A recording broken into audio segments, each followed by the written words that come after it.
हरे कृष्णा। ओम नमः शिवाय। कल हमने कथा में विश्राम लिया था कि अगले दिन फिर युद्ध आरंभ होता है। सभी की स्मृति जो है उसे वहीं पर भगवान विष्णु रोक देते हैं कि उन्हें मणि की वध के बाद कहीं कुछ भी घटना याद नहीं रहती, अर्थात वो साक्षी नहीं बन पाते महादेव विष्णु जी और सब के बारे में। दूसरे दिन युद्ध होता है और उस युद्ध में मल्ला का अंत हो जाता है। मणि पहले मर चुका था, अब मल्ला का भी अंत हो जाता है। और इसके साथ साथ अगले दिन मार्तंड और महालसा का विवाह भी होता है। उन दोनों का विवाह निश्चित हो जाता है कि अगले दिन विवाह है। अकेले में महालसा और मार्तंड दोनों वार्ता करते हैं।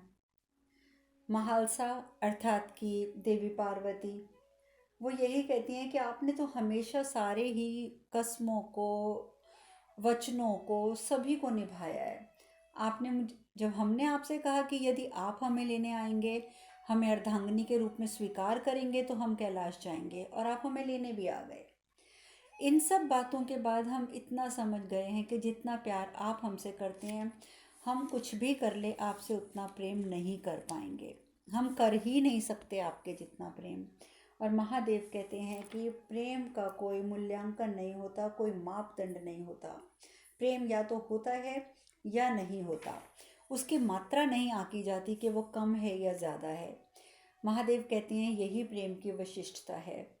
और तुम्हें मुझसे, मुझे तुमसे प्रेम है। अब अधिक और न्यून का तो प्रश्न ही नहीं उठता। वहीं दूसरी ओर नंदी को कैलाश पर अनुभूति हो जाती है कि महादेव और माता पार्वती का धरती पर विवाह हो रहा है। और सच में अगले दिन विवाह होता है। विवाह की सभी रीतियां पूर्ण होती हैं। जब सभी विधि पूर्वक विवाह संपूर्ण हो जाता है तो आखिरी की एक विधि होती है जिसमें बढ़ई यानी कि देवी गंगा कहती हैं कि आप दोनों को अब एक दूसरे का नाम लेना है। एक दूसरे का नाम लेकर कोई भी वाक्य कहना है जिसमें दोनों का नाम हो। जब ये वाली रस्म की बारी आती है तो सबसे पहले माता पार्वती कहना शुरू करती हैं, अर्थात महालसा कहना शुरू करती हैं। जब जन्मी थी तब से था ये मुझको ज्ञात, हर क्षण मेरे हर श्वास में कोई है मेरे साथ। जीवन की कंदरा में जब हुई थी हताश, तब मिल गया मुझको मार्तंड का प्रकाश। इस प्रकार से देवी पार्वती मार्तंड जी का नाम अपनी इस कविता में लेती हैं कि जीवन की कंदरा में जब हुई थी हताश, तब मिल गया मुझको मार्तंड का प्रकाश। अब लगता है ऐसा जब आप हैं साथ, हर देव महादेव का है शीश पर हाथ। देखिए, उन्होंने मार्तंड का नाम भी ले लिया और असल में वो महादेव हैं, इसलिए महादेव का नाम भी ले लिया। जब महालसा ये पंक्तियां पूर्ण करती हैं तो मार्तंड की बारी आती है कि मार्तंड कैसे नाम लेंगे। मार्तंड कहते हैं, वैरागी का राग हो तुम, गृहस्थ का घर हो तुम। वैरागी का राग हो तुम, गृहस्थ का घर हो तुम। प्रेम और लालसा से परे मार्तंड की महालसा हो तुम। आरंभ से पूर्व हो तुम, गंतव्य पश्चात हो तुम। जिसका ना अंत ना आदि, शक्ति ऐसी हो तुम। और महादेव ने भी, मार्तंड ने भी महालसा का नाम भी ले लिया और आदि शक्ति का नाम भी ले लिया। और इस प्रकार से उनका विवाह पूर्ण होता है। और जब विवाह पूर्ण हो जाता है तो नंदी जी जो होते हैं, उनको जो अनुभूति हो रही है वो गणेश जी को, कार्तिकेय जी को, सबको बताते हैं कि उनका विवाह हो गया, अब वो जल्दी ही कैलाश आएंगे। तो कार्तिकेय जी कहते हैं कि मेरी इच्छा है कि मैं कुछ ऐसा करूं कि माँ की और पिताजी की कोई ऐसी स्मृति, स्पर्श स्मृति जिसको बोलते हैं, बहुत ही खूबसूरत स्मृति का यहाँ पर निर्माण हो जाए, ताकि माँ और पिताजी जब जब जन कल्याण के लिए कहीं जाएं तो हमें उनकी कमी महसूस ना हो। तो गणेश जी कहते नहीं नहीं नहीं नहीं, ये तो बेकार बात है, मैं तो महाभोज का आयोजन करूँगा, सबको निमंत्रण भेजूंगा और महाभोज का आयोजन करूँगा। नंदी कहते हैं नहीं नहीं नहीं नहीं, मैं तो चाहता हूँ कि कुछ ऐसा करना चाहिए कि इतने समय के बाद माता पार्वती और महादेव आ रहे हैं तो उन्हें खूब प्रसन्नता हो, खूब प्रसन्नता हो, कुछ ऐसा भी करना चाहिए। अब तीनों में जब बहस होती है तो मैनावती आ जाती हैं। मैनावती आके बोलती हैं क्या हुआ तुम लोगों को, ऐसे क्यों बातें कर रहे हो। तो गणेश जी बताते हैं कि नानी माँ ये समस्या है। समस्या को सुन के मैनावती हंसने लगती हैं, कहती हैं ये समस्या का है, ये कितना अच्छा होगा कि तुम तीनों ही अपनी इच्छा पूर्ण कर लो। अब तीनों बहुत प्रसन्न हो जाते हैं और गणेश जी के द्वारा सबको निमंत्रण भेज दिया जाता है कि 2 दिन के पश्चात 2 दिन के पश्चात नहीं, मतलब अगले दिन यहाँ पर महाभोज का आयोजन हो रहा है। और उधर गांव में लोग बहुत प्रसन्न हैं महालसा और मार्तंड के विवाह को लेकर, और अपने उनके रिवाज के हिसाब से वो रंगों से खुशी मनाते हैं, उत्सव मनाते हैं, खूब रंग उछालते हैं, कभी यहाँ कभी वहाँ। चारों तरफ वातावरण में अलग अलग रंग बिखरे होते हैं। जैसे ही जब रंगों की छटा हटते ही सब हैरान हो जाते हैं, क्योंकि बिल्कुल सामने उनके कौन खड़े हैं, महादेव, माता पार्वती, नारायण, देवी लक्ष्मी और देवी गंगा। ये पांचों अपने वास्तविक स्वरूप में वहाँ पर उपस्थित होते हैं। गांव वाले तो हैरान होते ही होते हैं, महालसा की माता सबसे ज़्यादा हैरान होती है। सारे गांव वाले धरती पर बैठ जाते हैं, महालसा की माता के भी हाथ जुड़ जाते हैं कि मार्तंड महादेव और महालसा मेरी पुत्री अर्थात माता पार्वती, और ये माता लक्ष्मी और नारायण हमारे प्रधान और बड़े यानी कि गंगा मैया। माता इतनी हैरान होती हैं, इतनी हैरान होती हैं कि उन्हें तो समझ ही नहीं आता कि मैं बोलूं तो क्या बोलूं, उनके मुंह के तो शब्द ही रुक जाते हैं। यल्लकोटी कहते हैं कि महालसा के रूप में आदि शक्ति, प्रधान के रूप में संसार के पालन करता साक्षात भगवान विष्णु, और उनकी धर्म पत्नी के रूप में साक्षात माता लक्ष्मी, और आज इन सब की उपस्थिति ने और इन सब के मार्गदर्शन ने हमें दिव्यता की अनुभूति कराई है, हमें दिव्यता की अनुभूति कराई है। और ये हमारा सौभाग्य है, हमारा सौभाग्य है कि जब चारों ओर अज्ञान के अंधकार फैल रहा है, अज्ञान का अंधकार जब चारों ओर पूर्ण रूप से विराजमान हो रहा है, तो उस समय अज्ञान के अंधकार की जगह ज्ञान का प्रकाश प्रज्वलित हो रहा है हमारे गांव में। निर्ममता के अंधकार के स्थान पर ममता का प्रकाश आलोकित हो रहा है। अब बोलो माई, क्या मैं विक्षिप्त हूँ? आप सब मुझे यही कहते हो ना कि मैं विक्षिप्त हूँ, मैं विक्षिप्त हूँ। अब मैं पूछता हूँ माई, क्या मैं विक्षिप्त हूँ? महालसा की माता कहती है नहीं नहीं यल्लकोटी, नहीं, आप नहीं, आप विक्षिप्त नहीं हैं, विक्षिप्त तो हम सभी हैं। हम ये सोचते हैं कि भगवान हमसे दूर है, सदैव हमारे मन में यही बात रहती है कि भगवान हमसे बहुत दूर हैं, और अपने स्वार्थपूर्ण जीवन में उलझनों में उलझते हुए हम ये समझ ही नहीं पाते कि भगवान तो किसी न किसी रूप में हमारे समीप ही रहते हैं, हमारे साथ ही रहते हैं। परंतु मुझे अगर अफसोस है, दुख है, तो एक बात का है कि अब आप लोग यहाँ से चले जाएंगे, यानी कि महालसा और मार्तंड यहाँ से चले जाएंगे। इस बात का बहुत दुख है माता को। परंतु महालसा की माता ने बात तो सत्य कही है कि हम तो पहचानते ही नहीं हैं, हम समझ ही नहीं सकते हैं कि भगवान किस रूप में हमारे समक्ष आते हैं।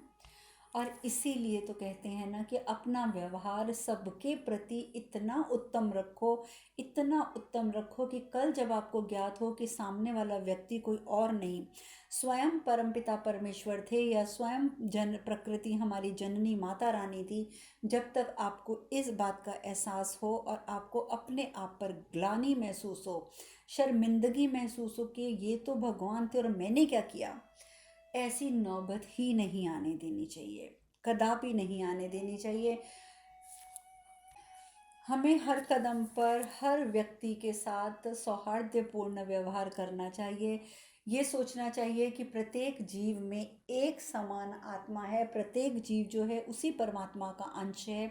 और जब हम इस प्रकार की सोच रखते हुए संसार में व्यवहार करेंगे तो हमारे समक्ष कभी भी भगवान आ जाएंगे और हम उनके साथ भी उसी प्रकार का व्यवहार कर रहे होंगे। तो हमारे जब समझ में आएगा कि सामने वाला व्यक्ति भगवान है तो हमें बुरा नहीं लगेगा। और इस प्रकार से माता ने, महालसा की माता ने हमें ये समझाया कि कैसे मार्तंड और महालसा, माता पार्वती और महादेव हमारे बीच में रहे और हम उन्हें बिल्कुल पहचान ही नहीं पाए। महादेव कहते हैं कि नहीं, ऐसी कोई बात नहीं है, जो हो गया, लेकिन मैंने किसी को एक वचन दिया था और आज उस वचन की पूर्ति का समय आ गया है। तो सब हैरान होते हैं कि किसको वचन दिया है मार्तंड ने, यानी कि महादेव ने। तो महादेव कहते हैं कि मैंने वचन दिया था मंगल को। मंगल से मैंने जब कहा था कि तुम्हारी कोई भी इच्छा है तो तुम मांगो, तो मंगल ने मांगा था कि मैं यहाँ से कभी ना जाऊँ। तो अब मैं उस वचन को पूर्ण करता हूँ। और ये कहते हुए महादेव और माता पार्वती अपने हाथों की ऊर्जाओं से वहाँ पर एक शिवलिंग उपस्थित करते हैं और उसका नाम रखा जाता है खंडोबा महादेव। और खंडोबा महादेव के नाम से उस शिवलिंग का नामकरण होता है। और महादेव, माता पार्वती, भगवान विष्णु, गंगा देवी, माता लक्ष्मी सभी वहाँ से प्रस्थान कर जाते हैं। गांव वाले बहुत प्रसन्न होते हैं क्योंकि महादेव ने अपनी ऊर्जाओं से परिपूर्ण वहाँ पर एक शिवलिंग उपस्थित किया था। सभी गांव वाले बहुत ही खुश होकर और उस शिवलिंग की आराधना शुरू कर देते हैं। और मैं आपको बताना चाहूँगी कि ये शिवलिंग कहाँ पर है। महाराष्ट्र की पुण्य नगरी पुणे के समीप जेजुरी में एक छोटी सी पहाड़ी है, एक छोटी सी पहाड़ी। उस पहाड़ी के ऊपर खंडोबा का ये मंदिर उपस्थित है, अभी भी विराजमान है। और इस मंदिर के गर्भ में खंडोबा महादेव की बहुत ही चित्ताकर्षक प्रतिमा है, बहुत ही सुंदर प्रतिमा विद्यमान है। और उसमें प्रतिमा भी कैसी है, जिस प्रकार से अपने खंड से महादेव ने, यानी कि मार्तंड ने मल्ला का वध किया था, तो उस प्रकार की एक प्रतिमा वहाँ पर उपस्थित है। उसमें महालसा भी है और साथ ही महादेव खंडोबा के रूप में मल्ला का वध करते हुए वहाँ पर हैं। और यहाँ पर दशहरे के दिन, ये जहाँ पे ये खंडोबा का मंदिर है, दशहरे के दिन वहाँ पर एक बहुत ही अजीब सा एक प्रतियोगिता होती है। वहाँ पर कोई खड्ग रखा जाता है और उस खड्ग को सबसे ज़्यादा अधिक समय तक कौन उठा के रख सकता है, इस प्रकार की प्रतियोगिता आयोजित की जाती है। और एक परंपरा के अनुसार ये भी माना जाता है कि गांव के जो नव दंपत्ति होते हैं, नव दंपत्ति जो होते हैं, वो खंडोबा मंदिर में जाते हैं और महादेव और माता पार्वती के सम्मुख अटूट जोड़ी बने रहने की इच्छा से, आशीर्वाद प्राप्त करने की इच्छा से वो वहाँ दर्शन करने जाते हैं। और परंपरा के अनुसार कहा यही जाता है कि इस मंदिर में जब नव दंपत्ति आकर आशीर्वाद प्राप्त करते हैं तो सच में उनकी जोड़ियाँ अटूट बन जाती हैं। और इस प्रकार से खंडोबा मंदिर की वहाँ स्थापना हुई। महादेव और माता पार्वती ने वहाँ से प्रस्थान किया। वहीं दूसरी ओर कैलाश पर स्वागत की पूरी तैयारियां चल रही होती हैं, खूब जोर शोर से तैयारियां कर रहे हैं कि अचानक ही माता पार्वती और महादेव वहाँ पर उपस्थित हो जाते हैं। और अकेले माता पार्वती और महादेव ही नहीं, विष्णु भगवान, लक्ष्मी जी, ब्रह्मा जी, सरस्वती जी सभी वहाँ उपस्थित हो जाते हैं। माता पार्वती, क्योंकि उन्होंने तो एक पूरा इंसानी जीवन बिता दिया धरती पर, जब वो अपने पुत्रों को देखती हैं इतनी प्रसन्न होती हैं, इतनी प्रसन्न होती हैं कि उनको अपने हृदय से लगा लेती हैं। और हृदय से लगाकर उनके मुख से एक ही बात निकलती है कि यही है परम सुख, यही है परम सुख, अपने निवास में पुनः लौटकर अपने परिवार, अपने परिजनों के करीब रहना। तो माता पार्वती तो बहुत प्रसन्न है, परंतु महादेव किसी सोच में डूबे हुए हैं। महादेव किसी सोच में डूबे हुए हैं। तो माता पार्वती कहती हैं क्या हुआ स्वामी, आप क्या सोच रहे हैं? महादेव कहते हैं भविष्य, जिसके बारे में तुम सुनना नहीं चाहोगी। तो माता पार्वती कहती हैं आप ठीक कह रहे हैं स्वामी, इतने समय के बाद कैलाश लौटकर हम केवल वर्तमान का सुख भोगना चाहते हैं, अपने परिवार के साथ समय बिताना चाहते हैं, अतीत को भुलाकर और भविष्य की घटनाओं से अनभिज्ञ रहकर हम केवल और केवल वर्तमान में रहना चाहते हैं अभी। और इस प्रकार से माता पार्वती भविष्य सुनने से मना कर देती हैं। और वहीं दूसरी ओर गणेश जी, कार्तिकेय जी और नंदी और सभी प्रेतगण महाभोज की तैयारी में जुटे होते हैं। ढेरों के हिसाब से वहाँ पर भोजन की तैयारी होती है, ढेरों भोजन बनता है, ढेरों भोजन बनता है, ढेरों भोजन बनता है। इतने बड़े बड़े बर्तनों में इतना ढेर भोजन बनता देखते माता पार्वती अचानक आ जाती हैं, कहती हैं भोजन, और वो भी इतनी मात्रा में। तो सब चुप, कोई जवाब नहीं देते, क्योंकि गणेश जी के मन में होता है कि जब सारे अतिथि आ जाएंगे तो माँ को मैं अचंभित कर दूंगा, उस समय बताऊंगा कि देखो माँ, आपके लिए हमने कितना महाभोज का आयोजन किया है। माता पार्वती कहती है इतना भोजन, एक क्षण के लिए तो हमें ऐसा प्रतीत हुआ कि जैसे यहाँ कोई महाभोज होने वाला है। अब कोई भी जब जवाब नहीं देता तो माता पार्वती कहती है परंतु हम जानते हैं कि तुम सब की भी हमारी तरह इस समय एक ही इच्छा है कि इस समय हम परिवार के साथ समय बिताएं, केवल माता पिता के साथ, है ना? अब दोनों पुत्र चुप, नंदी भी चुप कि यहाँ तो ये महाभोज की तैयारी कर रहे हैं, और उधर माता पार्वती कह रही हैं कि हम जैसे चाहते हैं कि अपना समस्त समय हम इस समय बच्चों के साथ बिताना चाहते हैं, तो आप दोनों भी तो अपने माता पिता के साथ ही समय बिताना चाहते होगे ना। कार्तिकेय और गणेश जी कुछ नहीं कह पाते, लेकिन वो मन ही मन अंदर परेशान हो जाते हैं कि अब तो हम निमंत्रण सबको दे चुके हैं, अब क्या करें।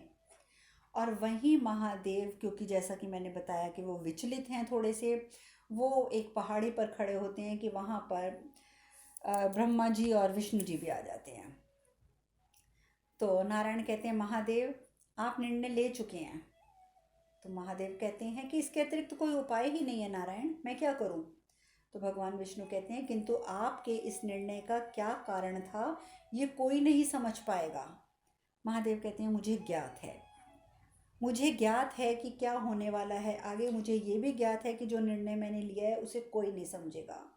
तो भगवान विष्णु कहते हैं ठीक है, उचित है, जगत कल्याण के लिए पुनः विष पीने का समय आ गया है, अब तो आपको यही समझना चाहिए। एक बार आप पहले भी विष पी चुके हैं, एक बार पुनः विष पीने का समय आ गया है। ब्रह्मदेव कहते हैं सत्य है, एक अत्यंत ही विषैली मानसिकता प्रबल हो रही है, बहुत ही विषैली मानसिकता, और वो भी एक पवित्र स्थान पर। महादेव कहते हैं हाँ मैं जानता हूँ, काशी।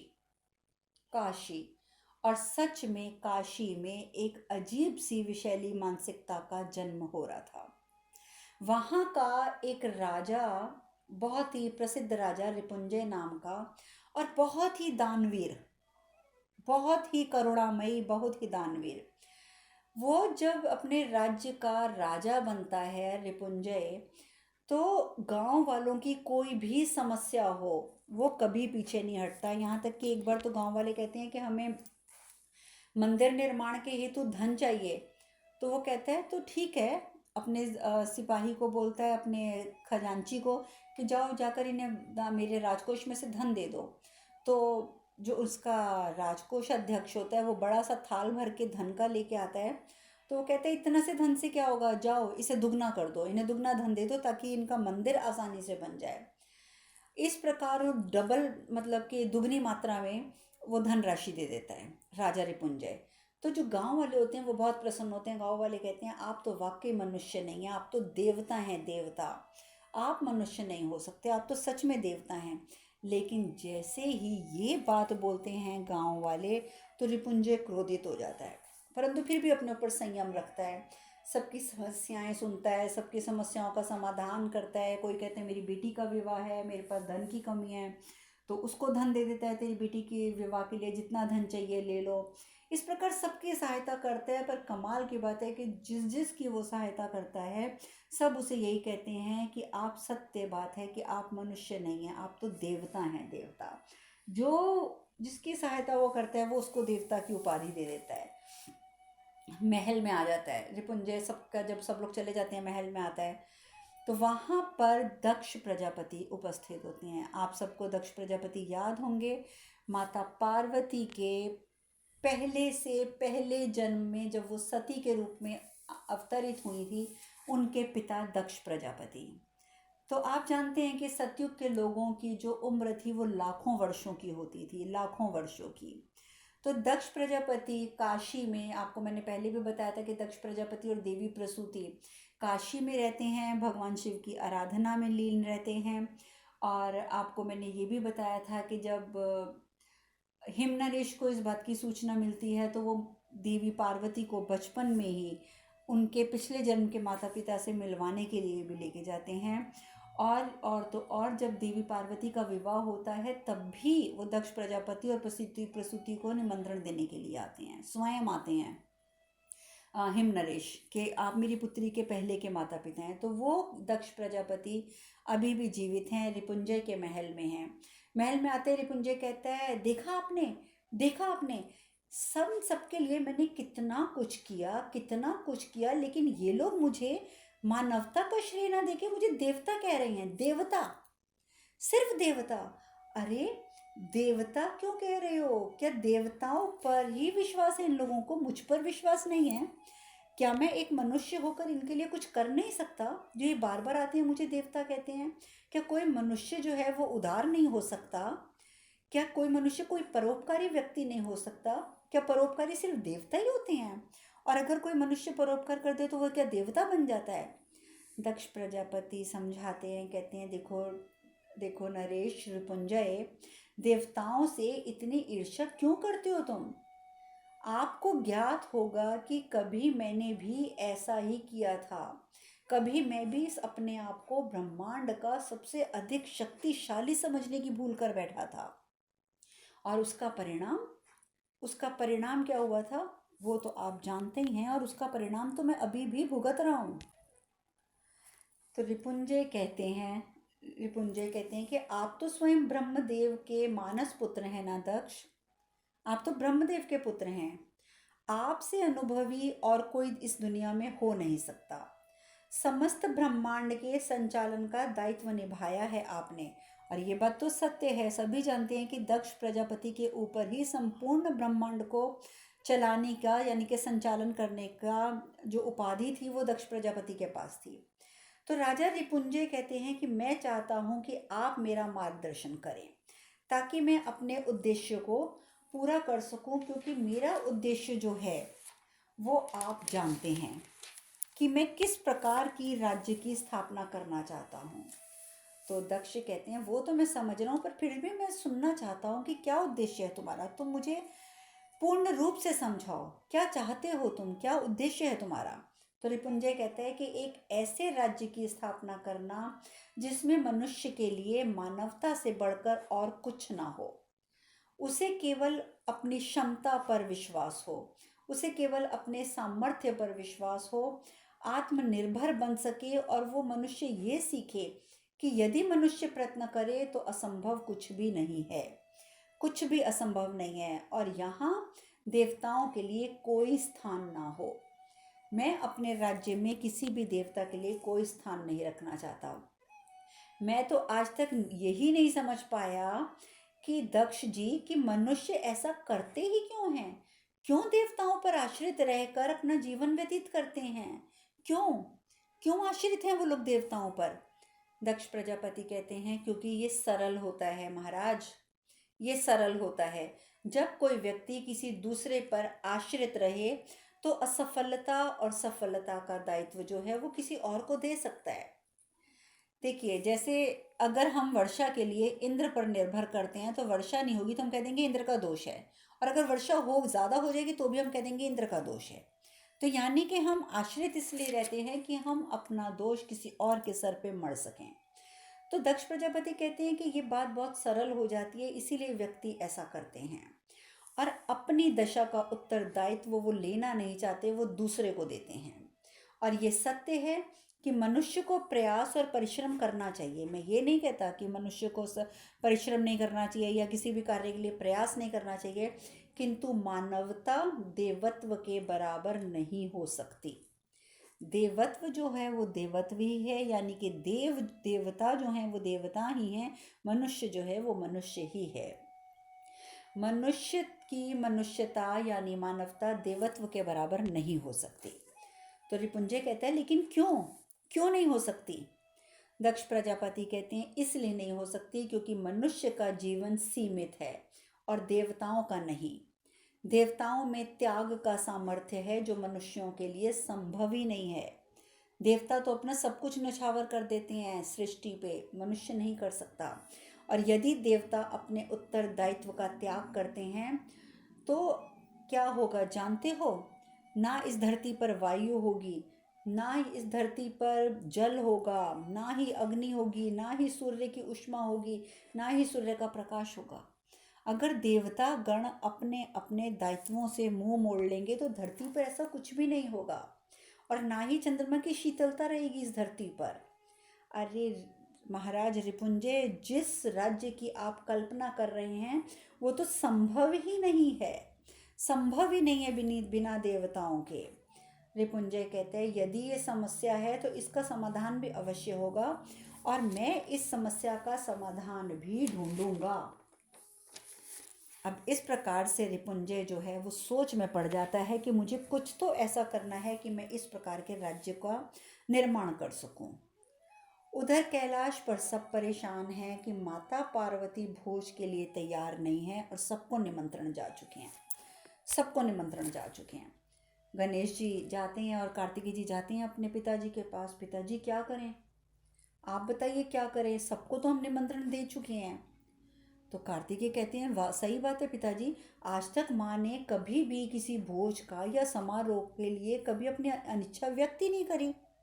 माँ तो बहुत प्रसन्न होकर सब कुछ करती हैं और हमने तो ये सोचा कि माँ अत्यंत प्रसन्न होगी और इसीलिए हमने सब बिना आप लोगों की इजाज़त के, अनुमति के सबको बुला लिया।